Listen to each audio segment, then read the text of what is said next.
या चॅनलमध्ये तुमचं स्वामीमय असं स्वागत आहे. अवधूत चिंतन श्री गुरुदेव दत्त. श्री स्वामी समर्थ. बघा, आपण स्वामींची सेवा करतो.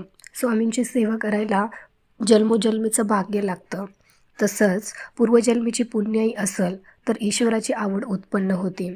आळंदीहून निवृत्ती, ज्ञानदेव, सोपान आणि मुक्ता ही 4 भावंडं पहिल्यांदा ज्यावेळी पंढरपूरला आली त्यावेळी विठोबाचं दर्शन घेताना त्यांना खूप आनंद झाला. या आनंदाचं वर्णन करताना शेजारी उभ्या असलेल्या मुक्ताला ज्ञानदेव म्हणाले, रूप पाहता लोचनी सुख झाले ओ सजनी. मुक्ताला ते कौतुकानं साजनी म्हणत आहेत. त्यावर मुक्तानं विचारलं, दादा, विठोबाचं रूप पाहून तुम्ही सुखी झाला तर इतर लोकांना विठोबाचं दर्शन घेतल्यावर सुख का मिळत नाही?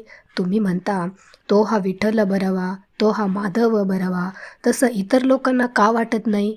त्यावर ज्ञानोबा म्हणाले, मुक्ते, बहुत सुकृतांची जोडी म्हणून विठ्ठले आवडी.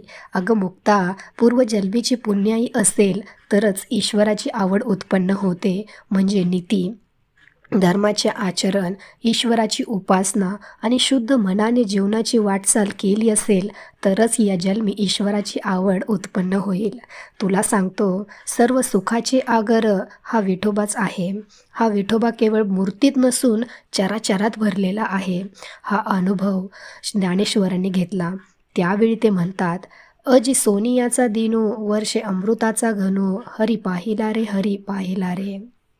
हे सुख काय आहे याची आपल्याला कल्पना नसते. तुकारामांना हा अनुभव आला त्यावेळी त्यांनी अभंग लिहिला, आनंदाचे डोही आनंद तरंग. नामदेवांना अनुभव आला त्यावेळी त्यांनी अभंग लिहिला, सुखाचे हे सुख श्रीहरी मुख, पाहता भूक तहान गेली. संत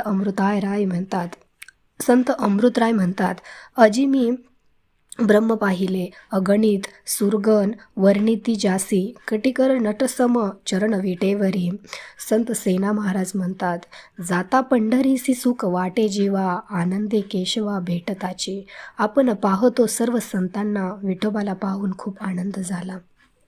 असा आनंद आपल्याला मिळण्यासाठी ज्ञानेश्वर महाराज आपल्याला सांगतात, संतांचे संगती मनोमार्ग गती, आकळावा श्रीपती येणे पंथे.